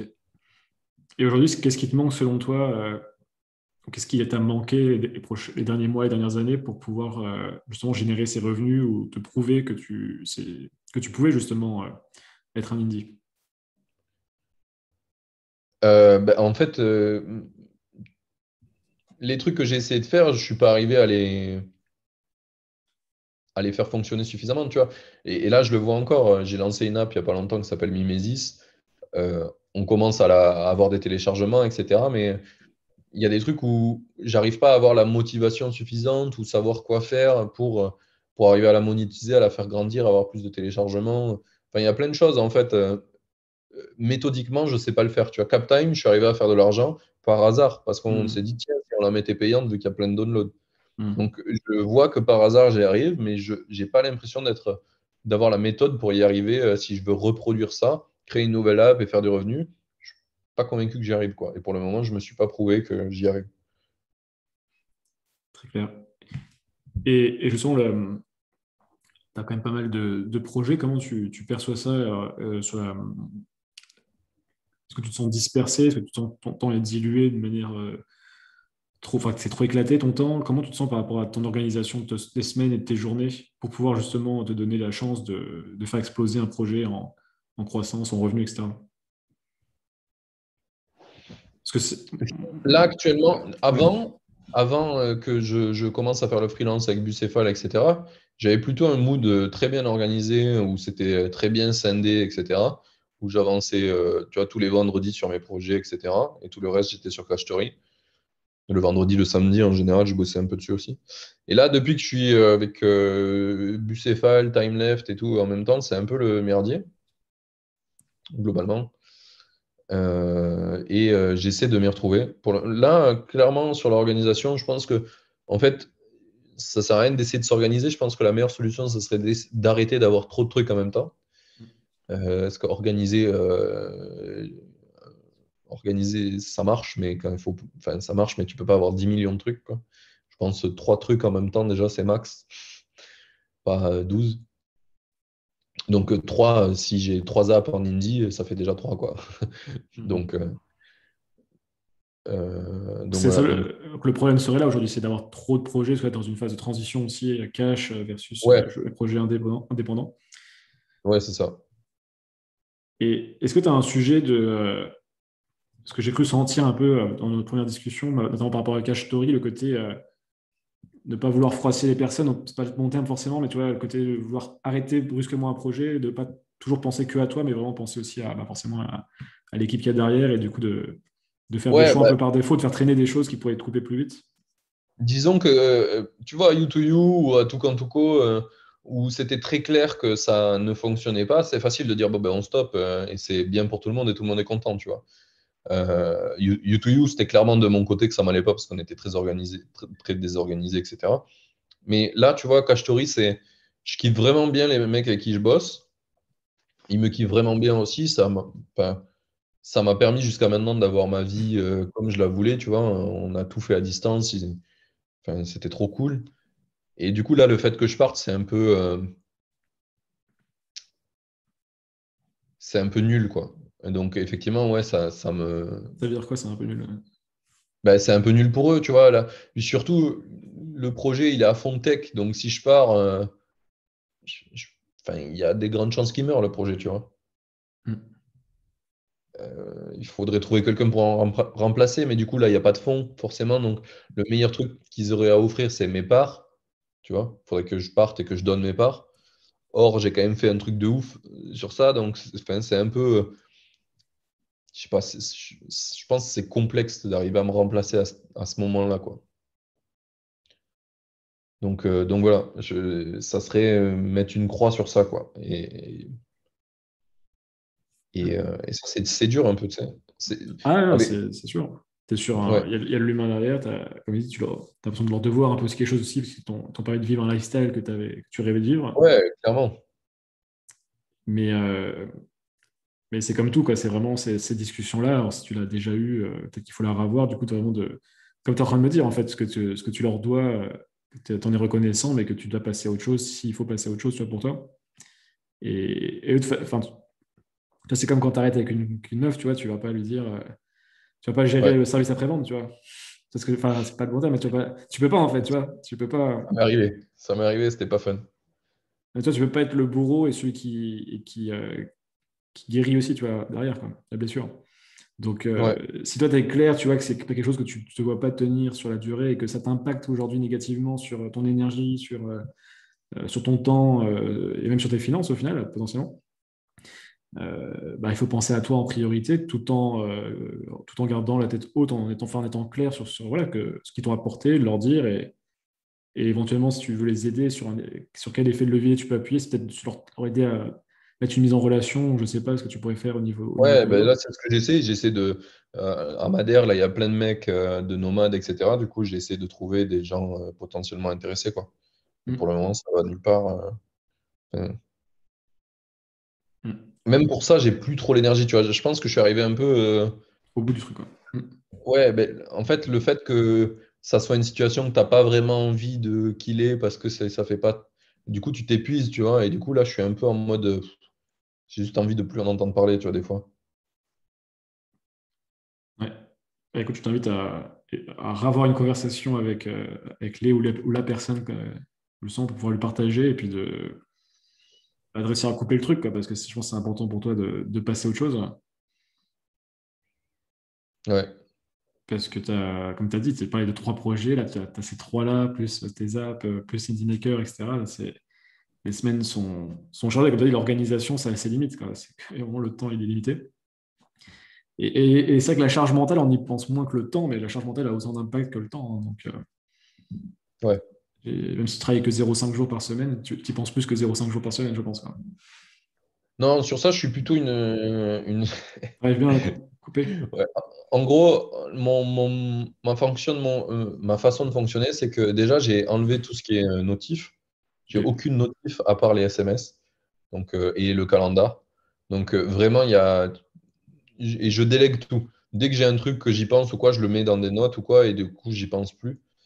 Et ça, c'est plutôt cool. Donc, j'arrive à encaisser une charge assez ouf parce que je suis vachement bien organisé quand même. Là, c'est galère parce qu'il y a trop de projets, mais sinon, niveau organisation, je suis plutôt pas mal. C'est un peu. Quand je bosse avec des gens, pour eux, ils ont un peu l'impression qu'ils bossent avec un autiste parce que bah, c'est difficile de me contacter. Mais c'est l'idée. C'est que tu peux pas me chit-chat pour tout et pour n'importe quoi. Parce que je suis très, très focus dans ce que je fais, quoi. Euh, et ça crée aussi des petits problèmes des fois où je dis, bah, si je fais un truc et que je j'ai pas moi checké qu'il y avait une urgence ou quoi, bah, je la vois pas. Par exemple, ça m'arrive des fois, des gens me décalent des meetings, du coup je le vois pas, l'app reçoit pas la notif en direct et du coup je vois plus le meeting, quoi. Euh, mais c'est pas grave, ça m'a permis de voir que souvent en fait tu es invité à des meetings, ça sert à rien, et tu les loupes et ça change rien au schmilblick. Les gens ils sont là, ouais il est pas venu, mais en fait tout le monde a Euh, avancé, et ça s'est bien passé quand même. c'est clair. Donc voilà. Ok. Euh, alors, je voulais revenir aussi sur la réponse. Alors, tu disais, si tu n'avais aucune peur, quelle serait ta situation dans 5 ans? Tu disais, je fais 15 000 de revenus pseudo-passifs. Donc, j'ai compris le pseudo-passif, Ouais. c'était l'histoire qu'on a évoqué avant, avec mes projets.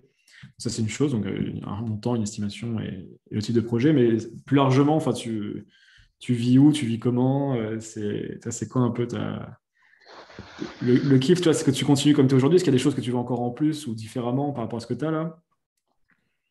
Bah, là, actuellement, avec ma meuf, on est nomade, et ça, c'est la folie, mais on est quand même limité potentiellement à où on veut vivre par nos moyens, tu vois. Si j'ai envie d'aller à San Francisco pendant 2 mois, ben, il va falloir qu'on réfléchisse à comment on fait, tu vois. Et j'ai pas envie de. J'ai envie d'être dans un mood où j'ai pas besoin de réfléchir, tu vois. J'ai envie de pouvoir continuer à bouger parce que c'est important pour moi, c'est ça qui me permet de rencontrer des gens, apprendre, etc. Et évoluer. Mais j'ai envie d'être de moins en moins limité par l'argent, quoi. Et pas devoir réfléchir. Se dire, bah, tiens, on a vu un mec qui était cool là, on y va, et peu importe quoi, le prix que Ouais. ça coûte. Et là, pour le moment, on a encore besoin de réfléchir, même si on commence à avoir une bonne situation.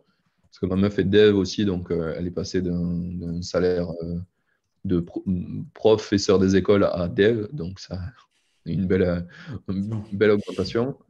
Mais voilà, et j'aimerais quand même aller plus loin que ça et pour pouvoir plus investir sur mes projets aussi, tu vois, parce que par exemple, ce que je te disais tout à l'heure, dans ce qu'il me fallait pour vivre, c'est que j'investis 500 balles par mois en ce moment sur le podcast pour le monter. Là, je vais augmenter ce tarif-là parce que je veux avoir du marketing qui est fait autour de ça, je veux avoir des articles publiés qui reprennent des trucs du podcast. Et j'ai vraiment envie, tu vois, de mettre, toujours être tout seul sur mes projets, mais de mettre des freelances sur des sujets et les faire grandir. Et pour ça, je pense qu'il faut du revenu un petit peu, tu vois, pour mettre 1K, 2K par projet d'invest, quoi, pour le faire grandir et voilà, quoi. Donc je pense que ça serait bien d'avoir plus de revenus qui rentrent pour pouvoir euh, mieux faire dans mes projets, quoi. Ok. Donc, dans 5 Et être ans, plus libre, ouais. Pardon? et être plus libre, du coup, Tu livres. d'aller. Hmm. Donc, tu dois être toujours nomade dans 5 ans, dans ce style de vie. Tu vis où tu veux, tu peux aller voir qui tu veux quand tu veux, et tu fais tes projets, quoi. En gros, l'évolution qu'on essaie de voir avec ma meuf, c'est qu'on aimerait bien avoir une camp de base quelque part, Ok. qu'on loue en Airbnb quand on n'y est pas, et après de continuer à bouger, quoi. Donc Hmm. être nomade, mais avoir quand même un endroit qu'on peut appeler la maison. Je comprends. Et Indie Maker, dans tout ça, c'est le projet central, tu vois. On en parle un peu, je pense que c'était même avant enfin, c'est la dernière fois qu'on a échangé. Tu vois, Ouais. si on comparait par exemple à des tribus indés ou d'autres communautés, tu vois, ça pourrait être le projet central où tous tes produits sont brandés Indie Maker ou tu vois ça autrement? Non, je pense que Indie Maker, c'est un peu ce qui va rassembler une communauté de gens comme moi et du coup qui va nous permettre d'avancer mieux ensemble. Je l'ai fait parce que jusque-là, ça n'existait pas en France, le podcast et la communauté comme je la voulais, tu vois. Il y en a plein en anglophone que j'ai rejoint, mais j'accroche pas tant, tu vois. Même si j'ai envie de passer plein de choses en anglais, j'aime bien pouvoir avoir cet échange en français aussi, parce qu'on a des problématiques différentes de notre culture qu'on vit qu'en France. Donc, c'est quand même bien de pouvoir partager avec des gens on se ressemble, quoi, Mm. avec qui on se ressemble. Euh, Est-ce que ça va devenir le projet central? Je sais pas. J'aime beaucoup le côté. Enfin, je trouve que, je sais pas, je veux être indie maker, ça c'est sûr. Est-ce que ça va être plus indie maker, la communauté qui va faire que c'est mon revenu principal ou les apps? En vrai, je m'en fous. Je veux que ce soit mes projets. Si c'est Indie Maker, c'est cool parce que j'aime bien pouvoir échanger avec la communauté, la faire grandir, le côté un peu éducation autour de ça. C'est cool, mais j'aime bien aussi faire des apps et que les utilisateurs les utilisent. Donc, je suis pas une préférence plus que notre. Très Alors, opportuniste. ok, ouais. Alors, ma question, je la reprécise et tu auras peut-être la même réponse de nouveau, c'est pas grave. Ouais. C'était plus, est-ce que les apps, par exemple, ou les produits, les services auront un lien de près ou loin avec Indie Maker qui permet de vraiment centraliser et de dire, voilà, tu vois, je sais pas, je prends l'exemple euh, je sais pas, l'exemple de Cal Newport, tu vois, sur la concentration, la productivité, bah, il a ses bouquins et il sort des produits liés à cette espèce de marque qu'il a sur la productivité, la concentration, tu vois. Ok, ouais. Bah,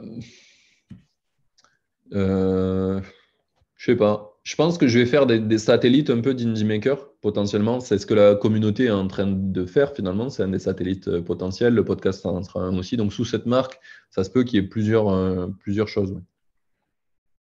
Ok. Et potentiellement des formations ou le coaching, tu vois, c'est ce que j'avais essayé de faire aussi. Ouais, très bien. Alors, écoute, je crois qu'on est sur le formulaire, je suis en train de vérifier, mais ok, donc les trois objectifs de 2025, on t'aimerait te prouver arriver vers les 1000 euros de revenus mensuels du coup, sur tes projets. Donc, Ouais, il y avait quand même cette notion de ne plus être associé à des gens qui vont des directions différentes de toi. Donc là, j'imagine que tu parlais de Cash Story notamment.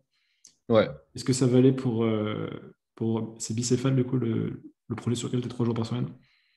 Ouais, bah, Bucéphale, en soi, Emric, il est nomade aussi. Donc, on est plutôt aligné sur ça, un peu comme. Parce que tu vois, Cachetori, ils sont pas nomades quand même. Donc, on a un mood de vie différent où ils sont très stables. Il y en a un à Paris, un à Barcelone. Enfin, deux à Paris, un à Barcelone. Et Emric, tu vois, il est nomade. On a un peu plus le même mode de vie. Il a envie d'avoir vachement de temps libre aussi. Donc, il n'a pas envie que Bucéphale, ça soit full time tout le temps. Tu vois, il va avoir du temps libre. Il, il a plus, lui, il a rien qu'avec son trading perso, il a plus besoin de vraiment taffer, donc il a envie que ça soit un truc cool, un bucéphale. Donc je pense qu'on est plutôt assez dans le même mood sur ça.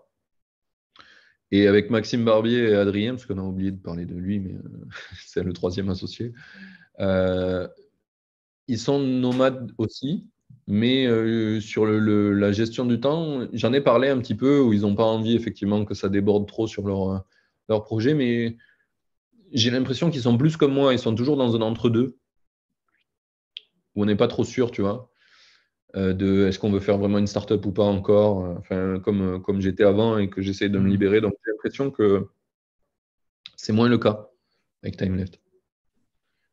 Enfin, j'ai l'impression qu'on est plus alignés ensemble sur notre niveau actuel, tu Ouais, vois, de ouais, là mais, où on en est, et pas sur mais le futur, c'est encore inconnu un peu. Ouais. ouais, pas alignés sur le futur. Ouais. Donc c'est pour ça que ça me met dans une position compliquée avec TimeLeft. Je suis toujours pas à 200% sûr, quoi.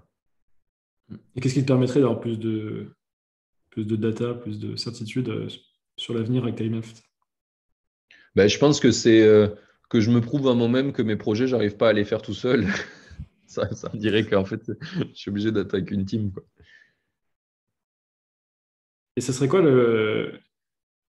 justement se prouver à soi-même que tu peux réussir ou pas réussir, tu vois, ça serait est-ce que tu as Comment- ouais, comment tu mesures? Est-ce que tu as une deadline un peu en tête? Tu donnes 6 mois, 1 an, 2 ans, qu'est-ce Non, que ça veut non, dire? clairement, là, j'ai rien branlé sur ça et je le mesure pas, en fait. Ouais. Et j'ai même pas réfléchi, donc c'est un peu stupide. Ah, c'est pas que c'est stupide, c'est juste à un moment, est-ce qu'il faut poser l'intention? Peut-être, Oui, c'est sûr. C'est sûr. Il faut mais poser l'intention et poser un vrai cadre. Je le fais pour plein de trucs et là, je l'ai pas fait. C'est toujours l'histoire du cordonnier, quoi. Tu sais le faire pour plein de projets, mais pour toi-même, hop là, on oublie tout. et non, bah, ça peut être effectivement, ça peut être intéressant pour toi de réfléchir là-dessus. Alors, je vais me le noter parce que euh, c'est un truc assez important, je pense, même sans dire que ce soit quelque chose de dogmatique, tu vois, c'est au moins que tu auras voilà, dans 8, 9, 10 mois ou 12 mois, peu importe, je veux atteindre tel revenu, par exemple. Peut-être ça t'obligera à faire Ouais. des choix aussi sur tes projets qui ne sont pas les tiens aujourd'hui, à un Oui, moment. c'est ça, clairement. Attends, je vais Après, noter. dans la question que tu m'as posée avec les 1000 euros, tu vois, à la fin de l'année, déjà, Oui, il il y y en a a un- déjà une. ouais, il y en a déjà une. Alors après, j'ai la question. Ouais. Là, tu as mis 1000 euros aujourd'hui parce que tu n'as pas encore réussi à te prouver que tu peux en générer beaucoup d'argent. Ouais. Donc, est-ce que tu considères que c'est un objectif facile, réalisable, difficile pour toi? Bah, je pense que c'est réaliste. Parce que si j'arrive à faire 300, 500 balles par mois par erreur, tu vois, enfin, genre, sans faire exprès, il faudrait doubler ça, quoi. Ça serait vraiment montrer que j'arrive à faire quelque chose, quoi. Parce que tu vois, dans CapTime, par exemple, j'ai rajouté des achats in-app et ça n'a rien changé au revenu, quoi. Globalement, je voulais aller voir là, mais j'arrive pas à me connecter. Très clair. Et, et je me demandais justement, donc tu as plein de projets, plein de rôles là, différents dans des projets émergents aussi. Tu voyages pas mal, comment tu gères à l'échelle de ta journée un peu bah, justement pour pouvoir kiffer aussi? Est-ce que tu prends du temps le week-end pour toi? Est-ce que les soirées tu décompresses complètement? Enfin, hormis quand il y a des, des bugs que tu veux trouver, des choses comme ça, mais comment tu gères ça?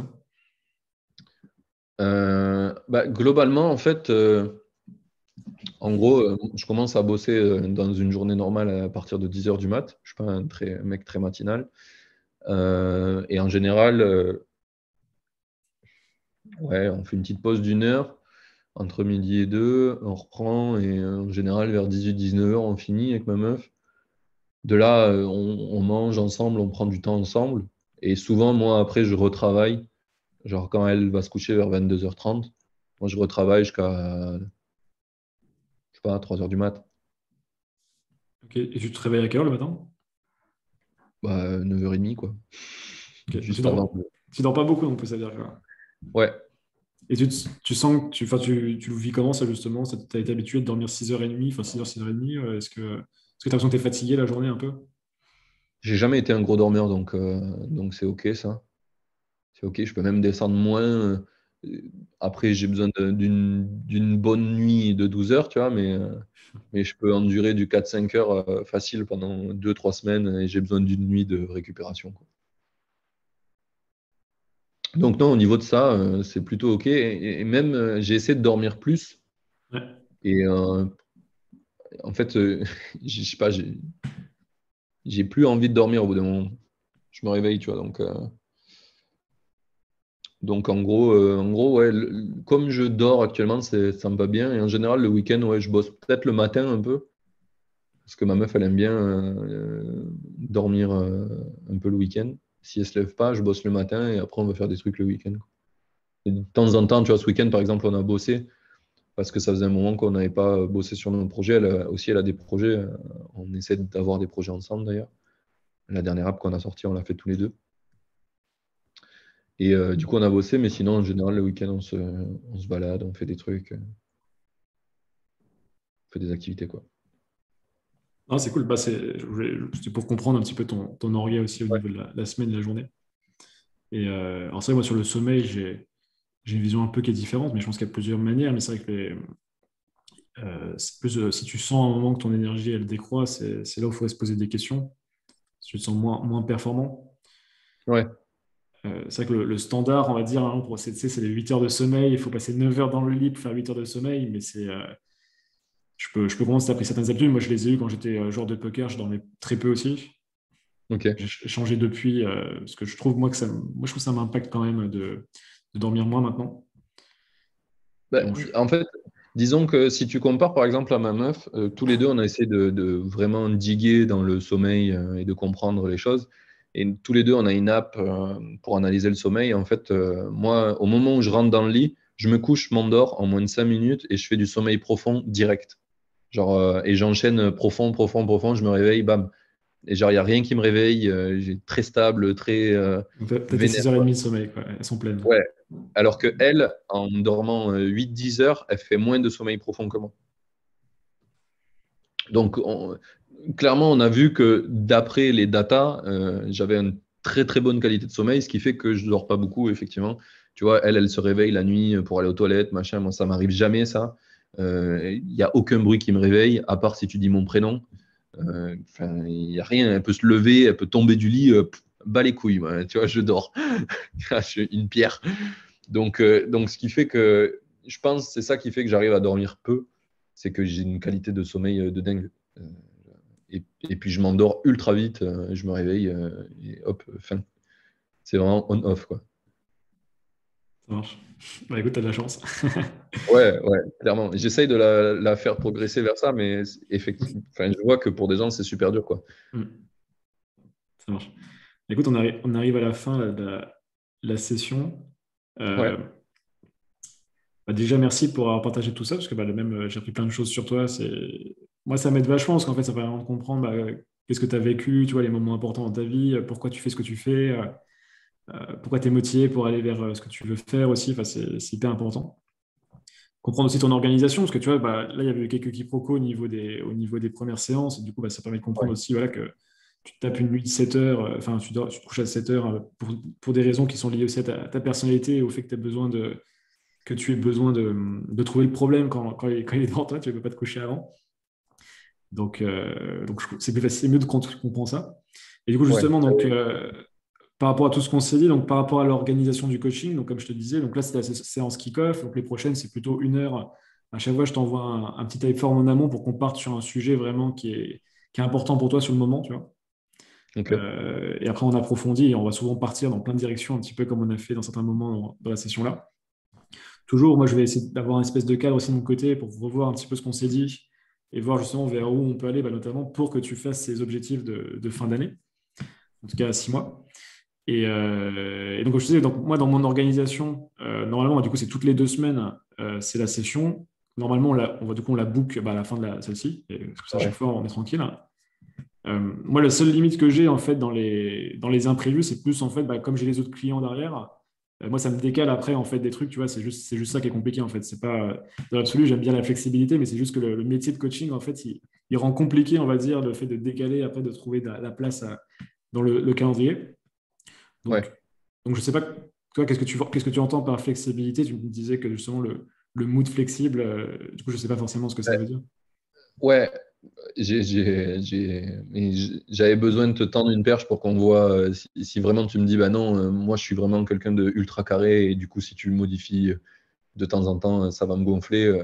Tu vois, on aurait dit, bon, ben, on va pas pouvoir travailler ensemble parce que c'est pas comme ça que moi je fonctionne et je sais que ça frustre des gens sinon. Globalement, on peut tout prévoir en avance, c'est OK, mais c'est sûr qu'il y a des moments où je vais fail parce que j'ai un emploi du temps assez flexible et je décale facilement des choses parce que des fois, bah, tu vois, je vais bosser sur un truc, je vais y aller à fond et du coup, ça va tout décaler, quoi. Donc, globalement, je suis OK qu'on les prévoit à l'avance. Même, on peut toutes les prévoir maintenant, tu vois, pour dans 6 mois, jusqu'à dans 6 mois, quoi. C'est ce que j'avais fait, moi, avec le Ok. mec en coaching que j'avais. Et c'était OK. Mais de temps en temps, j'ai des imprévus et j'essaie de prévenir à l'avance ou, enfin, en gros, clairement, si je réponds pas et que tu vois qu'il y a un truc qui va pas, tu peux leave le truc et c'est OK, tu vois. Et on reprogrammera, on trouvera un moment. Et je suis pas chiant, je suis pas exigeant, tu vois, sur le moment. Je vais pas te dire, ah ben si, là, il faut qu'on le fasse et tout. Si t'as pas de place parce que ben, moi, j'étais pas là, mais j'ai merdé, c'est pas grave, on trouvera un moment où ça sera OK. Et j'attendrai s'il faut que ça attende, tu vois. Hmm. Donc, je suis vraiment flex dans les deux sens, quoi. Moi, j'attends pas que toi, tu sois flexible parce que bah, enfin, tu peux avoir des obligations, c'est OK, tu vois. Et c'est ce qui m'arrive dans le podcast. Il y a des mecs, des fois, ben, je les ai pas, on se loupe, ou ils viennent pas, et ben, on les repousse, on repousse. Et c'est OK jusqu'à trouver un moment. Je suis pas, j'ai vraiment zéro ego là-dessus, sur le côté, ben, enfin, je sais pas, c'est pas du tout frustrant pour moi. Être flex, c'est être humain. C'est normal quand on a des trucs qui marchent pas comme on le voudrait et c'est OK. Donc voilà, moi je suis plutôt très ouvert sur ça et je vais jamais te faire chier sur un truc en te disant ouais mais je t'ai payé, il faut que tu sois là. Non, si enfin, c'est moi qui te demande de décaler ou j'étais pas là, ou je me suis pas rendu dispo. Même toi, hein, tu peux le faire. A contrario, j'ai pas de, enfin, on n'a pas de deadline. Je pense que c'est important de garder quand même une espèce d'énergie tu sais, récurrente qui revient. Il ne faut pas tout décaler dans tous les sens. Mais on reste humain, on a le droit de se tromper, de louper, de ne pas être là. C'est OK, tu vois. Il ne faut pas que ça soit tout le temps. Sinon, ça devient une anarchie complète. Mais de temps en temps, ça se fait, quoi. Ok. Non, bah, je comprends ton point et c'est vrai que je pense qu'il y a quand même, comme tu dis, il y a le côté, euh, il faut de la récurrence pour pouvoir avancer, ça donne un rythme aussi à la relation Ouais. et à tes avancées sur tes objectifs et sur le travail qu'on fait ensemble. Et après, c'est juste de la bonne intelligence, ouais, comme on dit, se prévenir s'il y a vraiment un truc et de reprogrammer effectivement le cas échéant, quoi. Très bien. Bah écoute, Yes. on peut. J'ai un dernier point sur lequel que j'avais envie Vas-y. d'aborder. Tu m'as dit que tu vas envoyer un formulaire à chaque fois qu'on fait des meetings. Et je ne sais pas si tu as vu, mais à l'écrit, je suis pas enfin, c'est pas mon support favori, si tu veux. Ok. L'audio et l'oral, c'est vraiment un support favori. Du coup, je me demandais si c'était possible qu'on se le fasse. Je ne sais pas si tu me l'envoies en WhatsApp, les questions, je peux répondre en audio peut-être. Ouais, c'est possible. Ouais. Ça serait beaucoup Euh, plus agréable pour moi. je vais voir, enfin, je vais adapter le truc, je vais regarder ça. Mais on peut essayer, ouais. Et si c'est trop long, je t'en dirai, que ce soit pas non plus une galère pour moi, parce qu'il faut que ça dure pas non plus 25 minutes, du coup, Oui, l'audio, quoi. oui, non, non, Mais je vais essayer de faire court, hein. Mais ouais, ouais, si tu veux, on peut faire un test pour la prochaine fois. Et si vraiment c'est naze pour toi, on fera l'écrit et je ferai l'effort. ça marche. Moi, ça me va, on peut tester ça. Euh, Top. Alors, du coup, je propose, on va faire simple, hein. On est le 19, du coup, dans 2 semaines, c'était dispo, ce serait le 2 octobre. Le 2 octobre, je raconte. Le 2 juin plutôt. C'est le temps qui me fait dire octobre. Moi, ça va. Ici, il fait bon. Ouais, j'imagine. Ouais. Donc, ouais, ça nous amène au 2 juin à 14 h si t'es dispo. 2 juin. Ouais, ouais, ouais, c'est bon. Vas-y, on regarde Mais ça. Je te l'envoie vas-y. après, du coup. Ok, top. Et non, bah, je t'enverrai, du coup, demain, bah, tu auras le replay et l'audio de notre conversation. Je t'enverrai quelques infos aussi. Bah, souvent, j'envoie un plan d'action après les lendemains des sessions. Là, je vais voir par rapport Ouais, à ce qu'on s'est dit aussi. C'est surtout à partir de la prochaine où il y aura vraiment un plan d'action. Euh, donc voilà. Et puis maintenant, on peut parler aussi sur le WhatsApp si tu as des questions, si tu as des choses que tu veux réagir, des choses à me ok, partager, peu importe. Je suis dispo sur le WhatsApp aussi. très bien. Merci. Donc, À top. voilà, n'hésite pas. T'as dit l'audio, la vidéo aussi, non? Pour le Ouais, ouais, il y partager, aura là? la vidéo également. Et oui, oui, complètement, c'est vrai qu'avec toi, du coup, il y aura la vidéo, souvent je partage plus l'audio. Mais il y aura un Ouais. audio aussi si tu veux écouter en accéléré ou des choses comme ça, quoi. Ok, top. Je me mets en mode podcast sur Ocha. Allez, stylé. Ça me permet d'avoir encore un podcast. Tiens. Allez, trop cool. Bon, bah, merci Martin. On se tient au courant et puis bah, passe une bonne fin de semaine d'ici là. Merci à toi aussi. Salut. Ciao. Ouais, ciao.